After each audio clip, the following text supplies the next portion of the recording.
and I'm excited to welcome you to our first virtual event of 2022.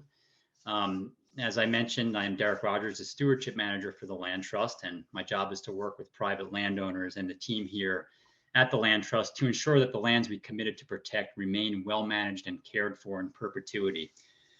So as many of you know, we're a nonprofit organization serving all of the Adirondack Park, as well as some locations outside of that blue line. And these include areas north of the Canadian border, southeast to the Green Mountains of Vermont, and southwest toward the Tug Hill Plateau. Since the Land Trust was founded in 1984, supporters and partners have helped us conserve nearly 27,000 acres of forests, farmlands, waters, and wild places that advance the quality of life of our communities and the ecological integrity of the Adirondacks. Many of you have actually likely enjoyed hikes on lands that were protected by the Land Trust, or even enjoyed paddles on waterways that we've helped conserve. And just a few examples that you probably know about include Coon Mountain Preserve in Westport, Poco Moonshine, Mountain Explorers Trail in Lewis, the Bog River in Tupper Lake, and several miles of shoreline along Lowe's Lake. So in addition, a really important part of our work and a second facet is caring for these lands and waters.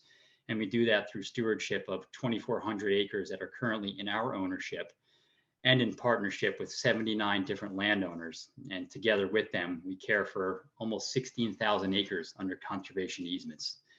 So big job, important job, and really an inspirational job. And finally, a third facet of our work is connecting people with nature. And that's what brings us here today. So thank you again for being here. We simply can't do what we do without the support of the people of the Adirondacks, our partners, volunteers, private donors, and foundations. So again, huge shout out and thanks to all the folks who help us accomplish this great work.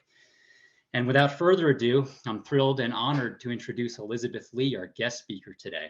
So Elizabeth is the Director of Education and Interpretation at the Lake Champlain Maritime Museum, where she shares her love for the Champlain Basin and the Adirondacks. She received her undergraduate degree from Harvard University, where she studied visual and environmental studies and holds a Master of Science degree in environmental science from Plattsburgh State University. As a licensed outdoor guide, she leads private outdoor adventure trips throughout the Adirondacks, which include a range of activities from hiking, kayaking, canoeing, snowshoeing, cross-country skiing, wildlife tracking, nature viewing, and photography. And I'm sure there's a lot of other things I'm missing because I think Elizabeth does just about everything. She's also an accomplished naturalist and writer. So just a quick story. I moved to the Adirondacks with my family in 2019, and it wasn't long after I lived here that Elizabeth's name routinely came up in conversations, especially while I was out leading winter birding trips and stopping and looking at wildlife tracks with the group. And we'd always scratch our heads and say, gosh, what is this track? What are we looking at? And at least one person in every group would say, oh, Elizabeth Lee would know. So I'm like, gosh, I got to meet this legend someday. So I finally did get to meet Elizabeth, and I'm so thrilled to be able to welcome her today as our guest lecturer on tracking winter wildlife in the Adirondacks. So pass it over to Elizabeth. Oh my goodness, that's a lot to live up to. Thank you so much, Derek. I'm really excited to be presenting today, and I'm going to just jump right in. I really love being outdoors. And I'm so happy to see so many of you. Kathy shared the roster today of who's online, and I'm so happy to see so many friends, and happy that, honestly, I'm really honored that 8 states are represented on this call. So I will not know everything, but I'll do my best to share what I know. And so let's get started. Whoops. Yeah. Okay. Yes, my philosophy is definitely to play as you learn and learn as you play. So I hope that you enjoy what we're going to talk about today. Wildlife tracking has been for me a real passion. And I started today talking about this because I took this picture of where we'll be on the field trip on Saturday. From a roadway, and it's easy for us to drive by things and everything looks a little blurry and it's hard to really read what's going on, but it just struck me that the wildlife know exactly what's going on and what they need and what they are, where to go, even at a distance And it's because of their constant use of the landscape in a different way than we use it. And when from that same roadway, you can see multiple horizons that each one has a certain importance to the wildlife that are using it. And even though we use these linear pathways, the horizons that are valuable and important to the wildlife are never linear. And so they're looking at this, the little wetland that you may see that flows through this open field, and then the remains of last fall's plant life in the field, and then a hedgerow with some tall trees. And then beyond that, a harvested, I think it's a cornfield actually. And then with this distant height of land that has both exposed and unexposed rock. And each one of those areas is used by different wildlife for different purposes. So just slowing down and noticing those horizons is kind of the beginning for me.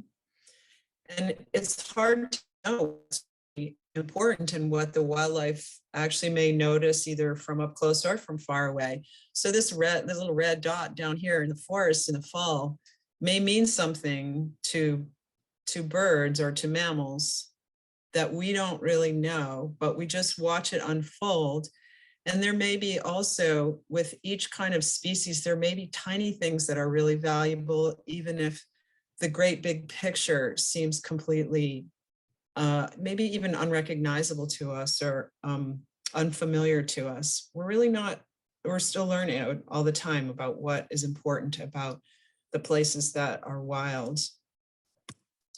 So I want to start with just doing kind of a sort of a survey of who the cast of characters are in that landscape. And I couldn't possibly introduce you to everything about all of the species that are in the Adirondacks, never mind in 8 states.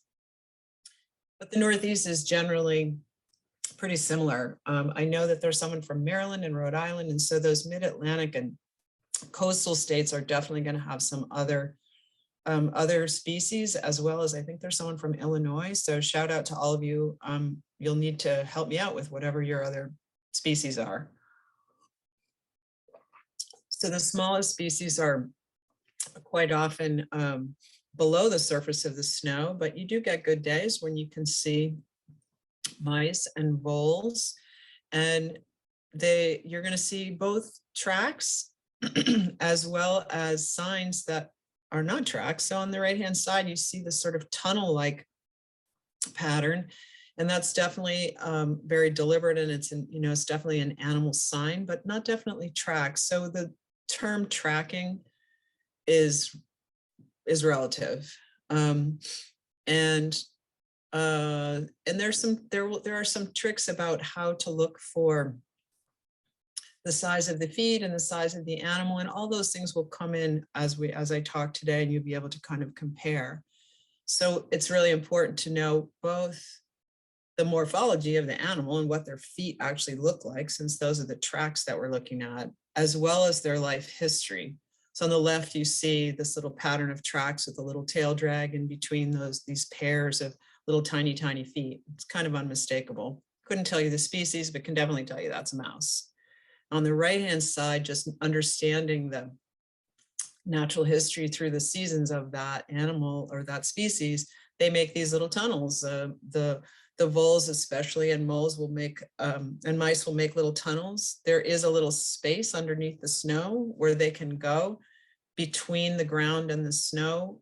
And that's where you'll find them. But when the snow melts down from the top, you'll be able to see some of those little tunnels.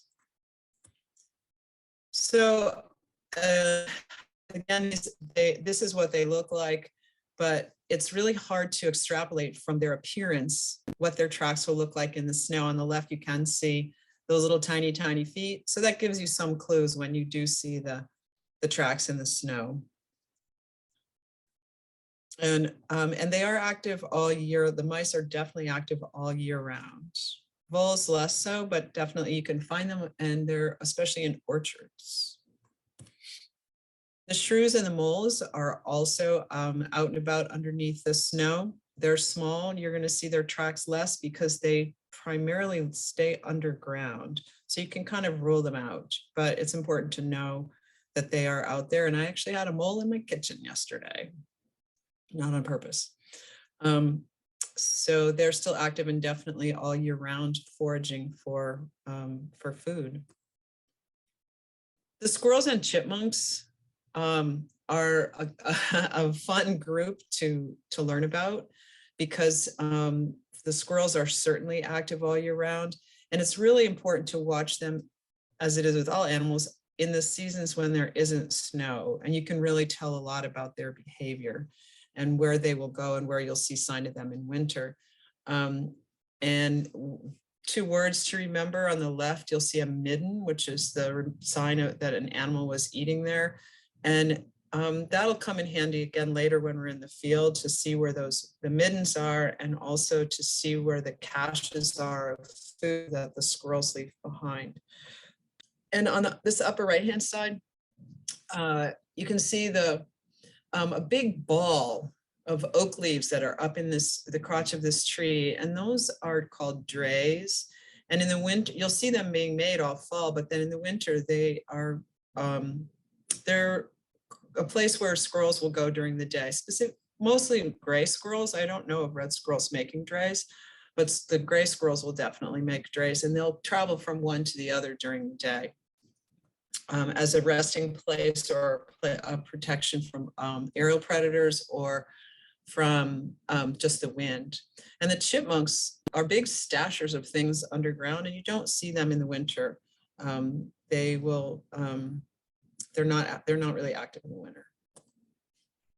Squirrels leave terrific tracks and are great teachers because they'll fool you a lot of times with their tracks. So they have 4 feet. The 2 hind feet are bigger than the front feet.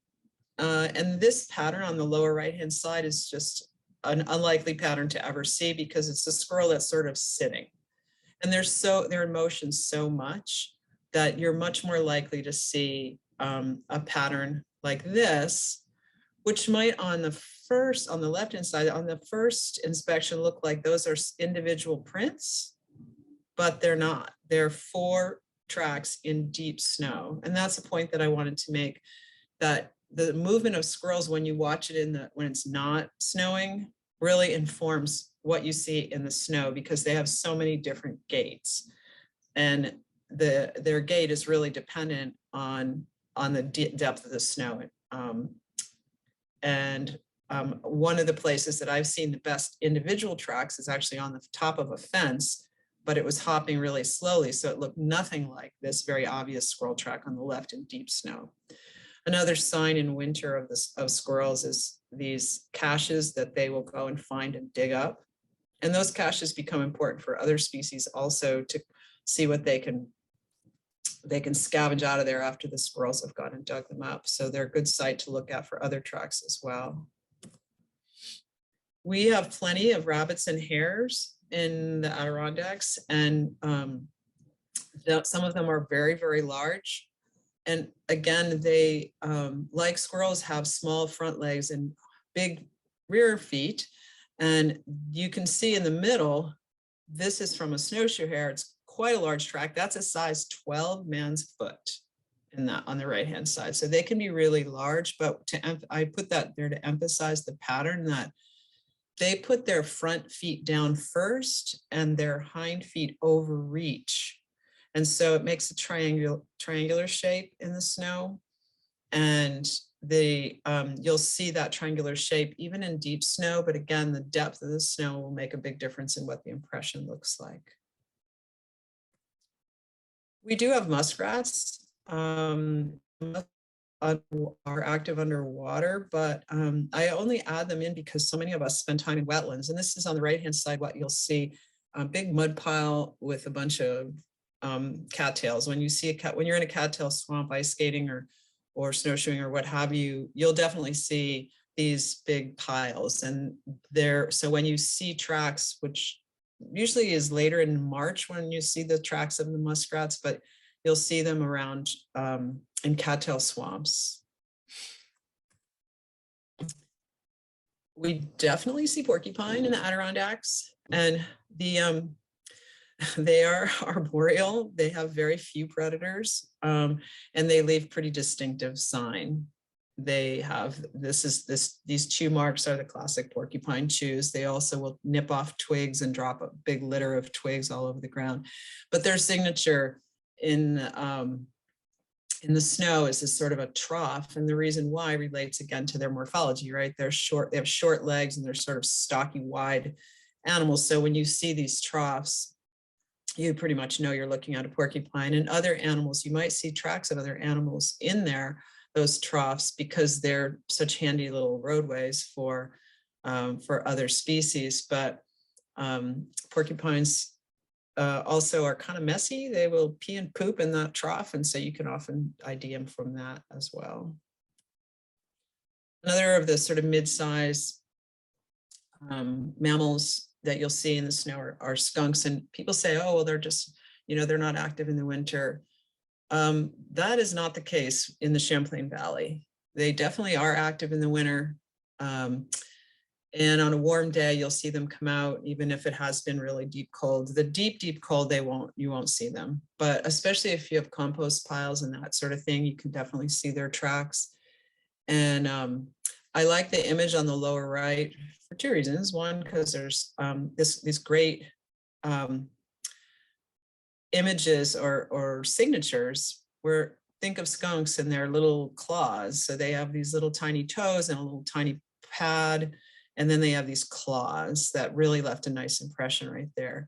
The other thing that's really on this slide is important is that there's some scale in there, because if you saw these without that scale, you might think they were big animals with claws, but skunks have pretty small feet. And as you get better at tracking, you can kind of distinguish between the front and rear feet, but you have to really become familiar with their toe patterns and their foot morphology before you can really dive into that too far. Raccoons are about all over the place, and they also have kind of some certain signatures of behavior. They have very long toes, and that's really what you look for in the track of a raccoon.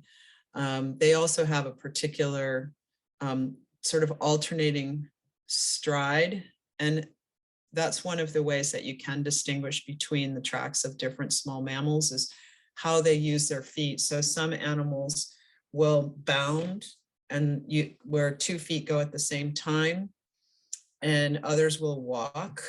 Raccoons have a really interesting pattern where their one hind leg and one front leg go together, and then the opposite ones go together. So with this sort of waddling kind of pattern, and it'll show up in their foot tracks as well. And they're active often along streams at this time of year, but you can definitely see them in the woods. And again, this is sort of that alternating pattern where you can see here is a front foot and next to a hind foot. And then the same, it sort of makes these kind of diagonal tracks where there's a diagonal between the front and the rear track. And then the opposite one, the opposite one. Possums are definitely in the Champlain Valley. Not so much, I don't know of them up higher at higher elevation, but we have a lot of them, and mostly you see them as roadkill, which is unfortunate, but you can find their tracks. There are also, a lot around farmland because of the grain supplies that they can filch out of the back of a barn somewhere. They have a really distinctive opposing thumb. And that's unlike any other track, no matter how spread out another mammal's toes may be. So you might think, oh, they look kind of long like a raccoon's, but no matter how spread out a raccoon's paw is going to be, it's never going to have that almost 90-degree angle of that thumb. Consequently, possums are really good climbers, and you can see their tracks actually go straight to a tree as you would a raccoon's, but not the same pattern, not the same track. Beavers are also really, really important and are not as active in the winter, but this is where it's really important to understand their whole life history and how they behave seasonally. We do have a lot of them also in the Champlain Valley, and I know they are throughout the Adirondacks. And again, you'll see a bunch of telltale signs by these stumps, these pointy stumps. And when you see the pointy stumps and you see where these logs wind up, it's kind of interesting to know how they move things where they do. And by following those paths, you can sometimes get a hint for what you're going to see in winter. They do stash a lot of food for the winter outside their lodges. And sometimes you will see holes in the ice around a lodge where you can see activity that they're pulling that food in to eat it over the winter. They don't generally come out of those lodges. I don't remember seeing beaver tracks so much in the winter, but you will definitely see them in the mud in the spring and in the summer. And this is other just sort of signature beaver activity where that's chewed off and growing back in. And you do sometimes see them double up and chew the same log a couple of times with these same saplings as they sprout. And this, on the left-hand side, this image is really shows how important they are to other species. The beavers created that wetland in the past 20 years, and it's now grown in quite a bit. But what they're doing also is creating habitat for other species. And I've seen some of the best tracks I've ever seen in beaver ponds and beaver meadows. And it's because they have created this habitat that has just such a wide diversity of resources, of food resources for other species. We definitely have long-tailed weasels in the Adirondacks and the Champlain Valley. And usually the ones people associate white weasels with ermine, although the long-tailed weasels do get white in northern climates. And I have seen a long-tailed weasel that was white. And they're great carnivores. They have this 2x2 track that you see on the right-hand side. They have a big bounding stride. So you see these 2 tiny feet side by side bounding far. And they are just such voracious hunters. They will take on, I've seen some amazing tracks of long-tailed weasel chasing down a snowshoe hare in deep snow. And it's pretty impressive. They're very athletic animals. They're smaller cousins, if you will. The short-tailed weasels or ermine look similar. This is how they look in the off season. And these are ones that the sign that I see most often of them, because they're so light, is their scat. It's a very small, little curvy, twisty little scat. They're such lightweight animals on crusty snow for a lot of times during the year, or on trails. They don't even make a foot impression, but they do have that classic side-by-side bounding pattern. Like their friends the mink, and we definitely, this was taken on Lake Champlain. We have mink year-round here, and most people associate slides with otters, but mink definitely will slide. It's just like a narrower little slide.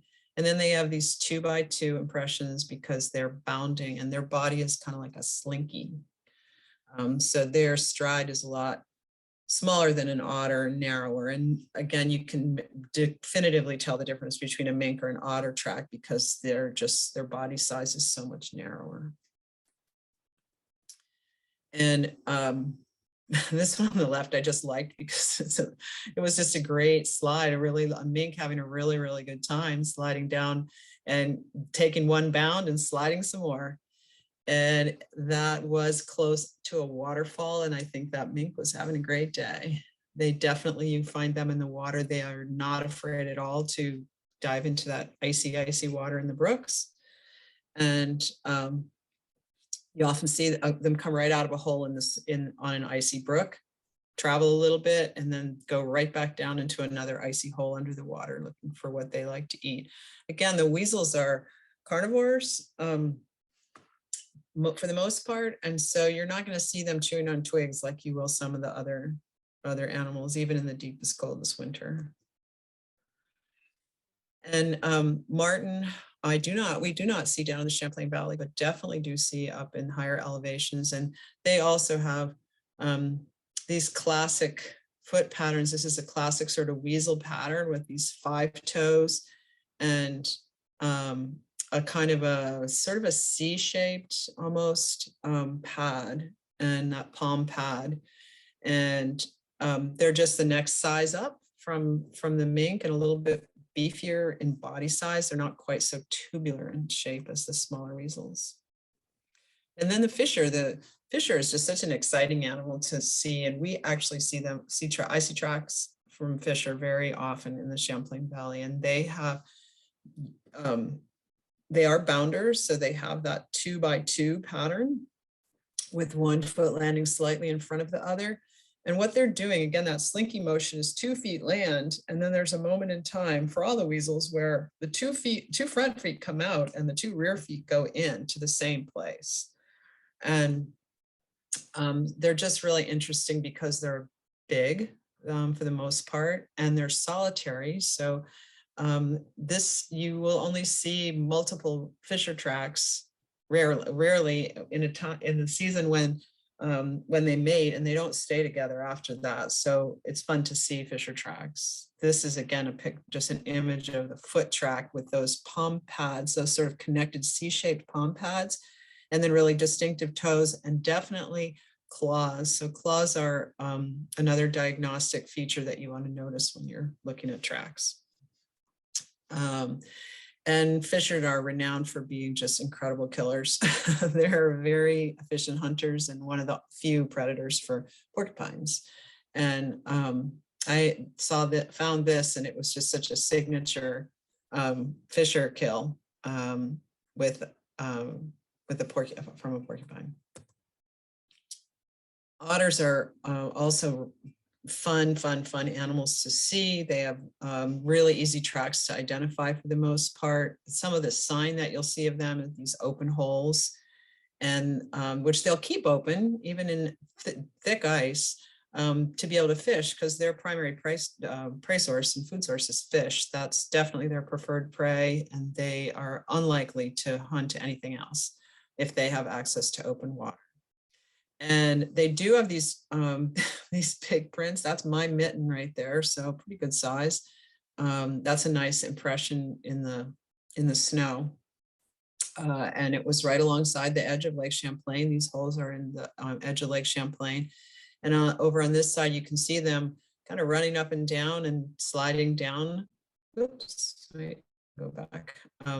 Well, this is right. So this is what that area looked like in the fall. These are otter slides and pine needles, and otter scat full of fish scales that you can find in the off season that tells you definitely have otter there, and you want to go back and check it out and see what you find in the winter. And this track is kind of fun because again, taken on frozen Lake Champlain, and there were 3 tracks side by side that all were the same age class. So they all happened on the same day. And they could sort of see this individual personalities, like the one on the bottom. Sorry, I'm trying to get my cursor down there to show you, but the track on the bottom, nope, I want to go back. There we go. This one would slide on its belly, plant its feet, push off, slide on its belly. This one, pounce, pounce, pounce, pounce. This one kind of a combination, pounce, slide, put your feet down, pounce, slide into that next pounce. But they each sort of had their own signature, which was kind of fun. And that other track is actually a fox that was crossing those 3 otter. It was a great tracking day that day. And that leads me to fox. And again, they're a species that you're going to see all year. I found fresh fox tracks right in my driveway this morning. I watched them at different times of year to see what they're doing. And they definitely seem to be taking advantage of the habitat near my house. They're unafraid. I actually saw one out my kitchen window right in the middle of the road, stand and look around the other night, and then walk right up my driveway.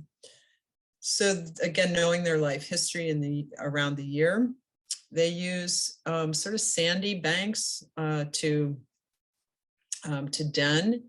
And these tracks over here are them taking advantage of a sandy soil right near my dog's house. And I was really surprised that they would go den down in there. I didn't have a dog at that time, but I was surprised that they would use that site. They definitely are omnivores, so you're going to see their scat around. And in general, oh my goodness, there's a whole flock of turkeys walking around right outside my window right now.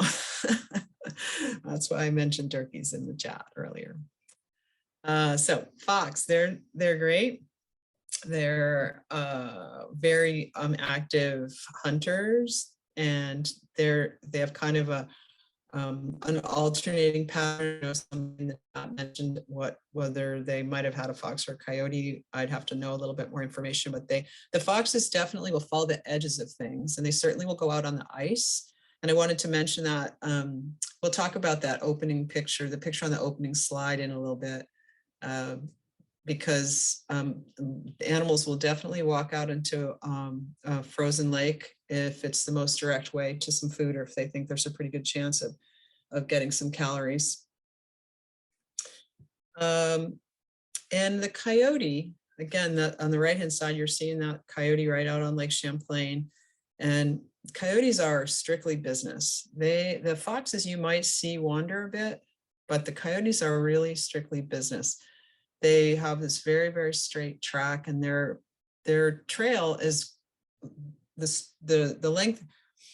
Their trail is much more even and longer than a fox's track. Picture the legs of a coyote; they're just a bit taller, so their track is quite a bit more spread out than a fox's track. But they have a classic canine four-toed pattern, and you can see, as I say, on the left-hand side, this is just, they're so focused because they are very careful. They're not going to get dog food when they go home. So they only expend calories in order to be able to eat. And so they're very efficient.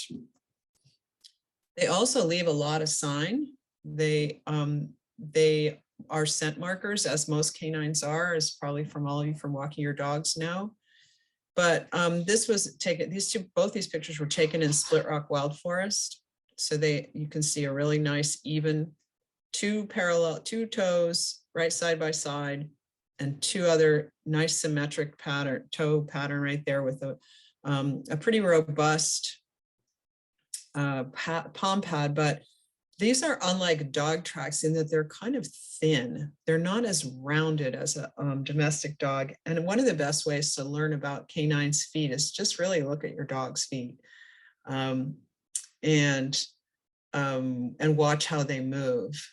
So on the right-hand side, you can see a canine scrape.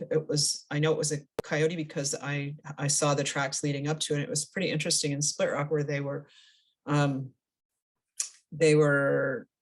marking their territory around a den site, and they literally made scrapes like this and urinated on those scrapes in almost a circle around a large area where there was a den. Bobcats also in our Split Rock and Mountain area are also active in the winter, also very conservative about spending their energy. They are efficient hunters, but they prefer to kill something and eat for a few days and go out every day, and their metabolism allows for that. And they have a slightly different pattern. They do have four toes, but it's less symmetrical. And then in a good cat track, you'll be able to see those four toes, but one sort of leading toe. And then there's a sort of almost an M shape to that palm pad. And you can, I did see something fun that was posted. I'll get to that slide in a minute. So anyway, on the left-hand side, you see that bobcat track with the asymmetric toe pads, as opposed to this canine track, which I was talking about, that has really these fat sort of round toe pads, as opposed to the coyotes, which were much thinner. And this story up on the up above here, I don't want to take too much time because it looks like I'm getting through. I have a little bit more to get through, but there's this is a nice story of a bobcat that sat up on the top of this cliff, sat there, looked around for a little while, and then jumped off. And I would have, if I had just seen the bottom, I would never have known that that was a bobcat. But because I came up here and I was able to really look at these tracks up above on this cliffy thing, I knew that it was a bobcat, and it was a place I'd seen bobcat tracks before, but they're fun to follow. Again, that's the scene at the bottom. That's a bobcat that jumped off a cliff, about an 8-foot cliff. And this is one that I put in here just this week. That is where a bobcat sat down, and it was posted about 2 weeks ago on a blog by Mary Holland called Naturally Curious. And I really recommend her blog. She gets some great pictures, but absolutely classic cat tracks. And this is where the cat sat, that bobcat sat down. So that's those rear legs, just right up to sort of the equivalent joint of an elbow. And I have seen that in the Webroy Swamp as well, right in the Champlain Valley. It's kind of fun. Black bear we see often around in the Champlain Valley because we have a lot of beech trees and a lot of oak trees. So you're going to want to keep an eye out for where you see that sign in other seasons where they're actively foraging for calories. And you can definitely see their activity once they come out in the spring. So with the bears, they are not typically active in the winter. So you're not going to see bear tracks. You're going to see bear sign. And this is a bite mark from a bear where they're scent marking. They're using glands all over their body to scent mark. And obviously they're clawing. Those are claw marks where, again, they were scent marking with the glands in their hands. And they may be, this is, I think that's Sue Morse's hand, actually. She's an incredible instructor and teacher from keeping track. And she has really documented the incredible presence of bear in her forest, and talks about their scent marks as signposts. They're sort of advertising their status to the females to the males through this off-season or non-winter marking. And this is hard to see, but there's actually hairs along this one where the bear rubbed against bit, though those are bite marks, and then rubbed against it, so there were hairs sticking to them. Deer tracks are everywhere where I live right now. I have 3 resident deer, I guess, apparently near my yard, because they're always tracking in the deep snow that looks like this on the right-hand side. These are deer beds that you can see that'll indicate to you that you have deer in your forests where they will sleep at night, and there are multiple places where their bodies warmed up the snow there. And on the left-hand side, you can see these game trails in the spring and fall that they've worn down, and you'll see those also in the winter, but they sometimes tend to spread out a little bit more and not use the game trail or customary game trails, but it's worth knowing where they are so you can watch their behavior.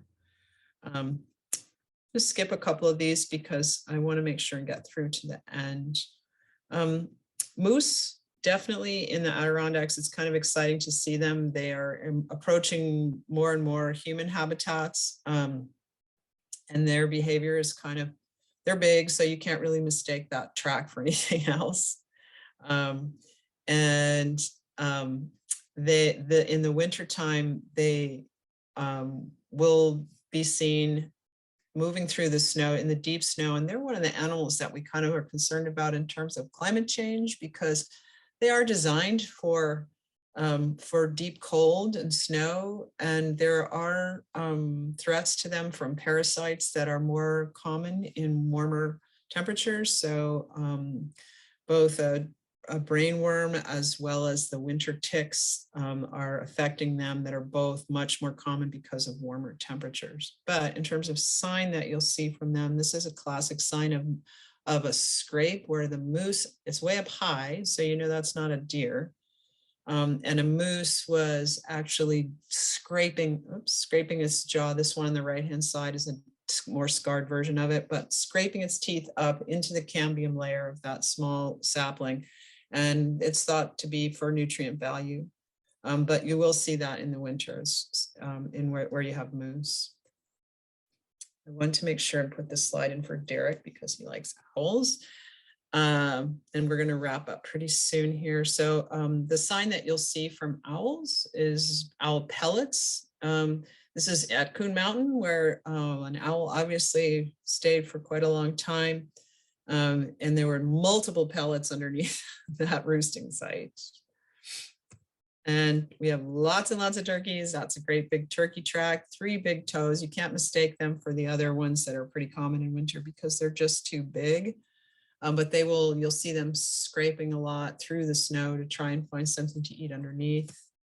And they'll make this big messy place where there are oak trees. So there are a lot of acorns under there. And there was a whole bunch of turkeys because remember they're flock animals as opposed to the bobcat. That's a really solitary animal. So they just come in a big bunch and make a big mess, and it's pretty unmistakable. That's a really nice big track that's a turkey taking off in deep snow. So it had a couple of tries. This was the first sweep of its wings, and it's the next sweep of its wings, and then it really had to power up in that deep snow and to get off the ground. I'm sorry to say that it was my dog that scared that whole bunch of turkeys up into the trees. And as I say, the turkey tracks are much bigger than the grouse. And this is the other bird that you see often and this nice little track that sort of looks triangular in shape. And grouse will overnight be in deep snow, and they'll just make themselves a little snow cave under there. And you can see where they fly out, and you'll see down in that little hole, you'll see their scat, which looks like what's on the left. And that's obviously not down in one of those little holes, but that's what it looks like. And you'll know that that's grouse. Plenty of ducks around, and you will see along riverbanks. You'll definitely see if there's open water, that might be a safe refuge for a duck, although lots of the predators will be looking for them there as well. Lots and lots of geese too, but they tend to stick to the open water and just the big shorelines. This time of year for the next 6 weeks, it'll be unlikely to see ducks. The only one I've seen so far looked pretty stranded, and I don't know if it was unwell, but you won't see goose prints very much. We have lots of woodpecker sign, and that's important for the mammals as well, who will use those cavities for nesting and denning. And that's sort of the end of the parade of characters. And I think really the important thing about knowing what is out there is knowing how to look out for their needs as well as our own. And so there's a lot more to learn about what a healthy population of any one of those species is, and what their resources are that they are looking for in that landscape that looks sort of blurry to us. What is it that they need about that wildness and those places, the combination of roadsides, open fields, hedgerows, harvested cornfields, and those high peaks that are either rocky summits where they can have exposure to sun, and also nice hemlock forests that protect them from wind and deep snow. So that's just an ongoing way to look at what you see when you are out in the woods. And I think it's really important to make a concerted effort when you are looking at tracks to see what the effects are of landscape level human use, but also just the fragmentation on the smaller level too of conserved land that's connected to other land and divided by roadways or human use, including the trails that we use as people to ski and hike and do the things that we love to do and bicycle. So I just want to thank the Land Trust for examining closely where it makes sense to leave wild and to protect, and give us the fun of getting to know our neighbors better through their tracks. And with that, I just want to I'll stop sharing my screen and glad to take some questions. Thank you, Elizabeth. That was really, really fascinating, and makes me want to hit the trails almost immediately. We will be sharing some references for folks to be able to further their education and whatnot while they're out in the field. Good things to refer to and whatnot. So we will throw those in the chat and be following up on that. So yeah, we have a number of good questions, Elizabeth, and I will try to get through as many of them as possible. And the first one we have for you is, what do weasels like to eat? Is it helpful in finding wildlife to go where their food is most likely to be?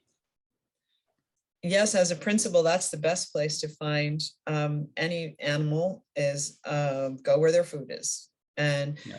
weasels are carnivores, all of them. And so if you're looking for the little weasels, you're going to want to look where there are rodents. They are very efficient hunters. And if you look under, you can often find weasel tracks going under logs, under downed logs, where the rodents are also using, the little mice are using those horizontal logs as little safe channels or easy tunnels to use to get from one place to another.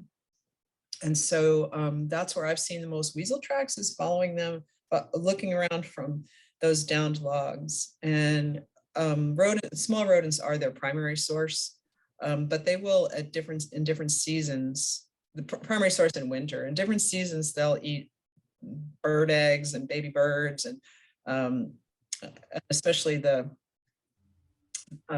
fisher will eat small mammals, lots of bigger small mammals, squirrels and things that are and those weasels will actually, the smaller weasels will actually eat squirrels also. They'll hunt something bigger than they are. So wherever you see hares, squirrels, or rodents, you will probably find weasels. Good. Thank you, Elizabeth. We have another question that I believe you answered, but it's probably a popular one, and I think we'll answer one of the earlier questions we had too. And it's about coyotes and domestic dogs. Can you just go over again how you tell a coyote track from a domestic dog track? Yeah, actually, I have a fun slide at the end that I'll show. We have a couple more slides that are just some fun what I saw yesterday and today slides. Okay. So the coyotes tracks, for the most part, you could mistake their feet. The coyotes tracks are thinner because they're leaner. They don't have body fat like a domestic dog. And when you say domestic dog, there's just such a range because we all have different sized dogs. I mean, from a husky or a shepherd down to a tiny little dog, it's very variable. But in the bigger dogs, like a husky or a shepherd, or even a retriever or a Labrador, they have rounder toe pads because they eat dog food and they have more body fat. They're just more robust, where those coyotes are really, really lean. But all of the canines have very symmetrical toe patterns. So 2 leading toes, 2 toes on the side, just parallel sets of toes. So the big giveaway between a domestic dog and a coyote is that domestic dogs romp around all over the place. They're just having a ball out there. And the coyotes do not do that. You will not see a playful, winding trail of dogs, of a coyote just having fun, where you see that all the time from domestic dogs. That makes sense. Coyotes are all business and they're going from one point to the other, right? Pretty much. Yes, and you will, I was going to talk about this a little bit more, but you can follow coyotes. Actually, they at this time of year are in packs or family groups, and you'll often see multiple tracks going in the similar direction, not necessarily in the same trail, but in a similar direction.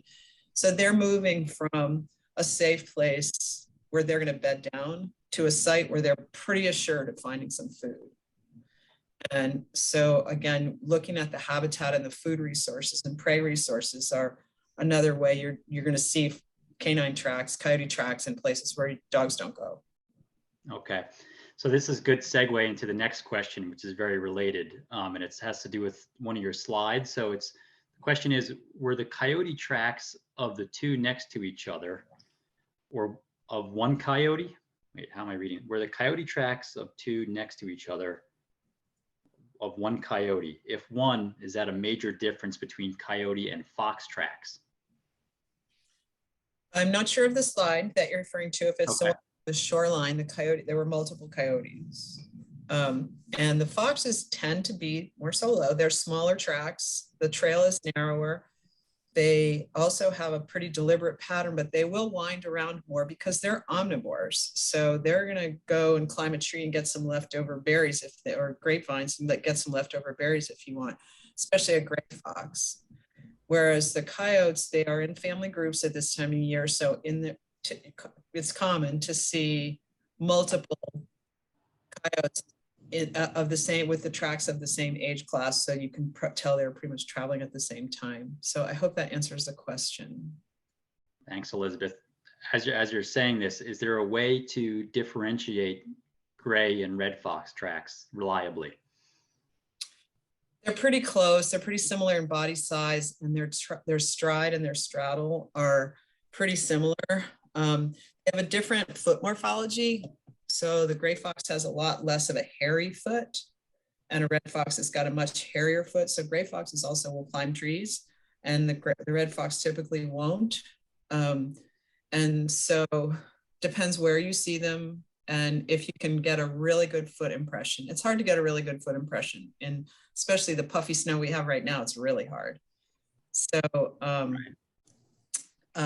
here's one thing I was going to say, though. One of the things I really wanted to point out is I use this tracking ruler. Whoops, sorry. Which I think is a really important thing when you are measuring a track and trying to ID it. Sorry if it's a little crooked. I don't know how to do that. You want to definitely have a way, some scale to be able to look at, to go back and refer to later. So actually this one has both inches and centimeters. It comes from the Keeping Track store, and Kathy put the link in it.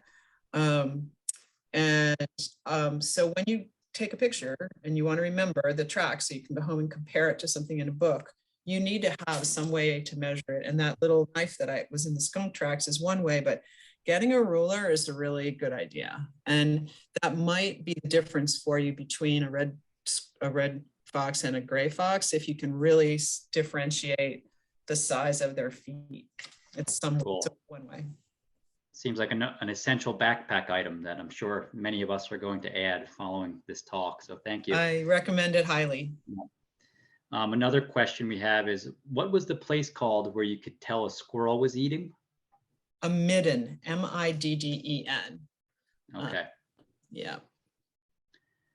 And then here's a question that I could answer. Wow. Okay. It's do Adirondack loons migrate out of the Adirondacks in the winter? If so, where do they go?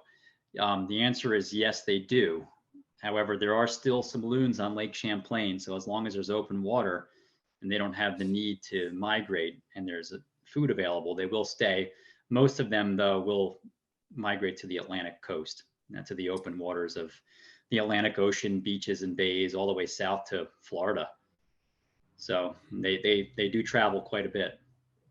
I will say that a couple of skaters have reported from Lake Champlain as the lake has closed in. I live in Northwest Bay, or on Northwest Bay, and the holes are closing and the loons are getting stuck because they can't get out. They can't take off. And so there was 4 loons in one small hole the other day that skaters saw. Wow.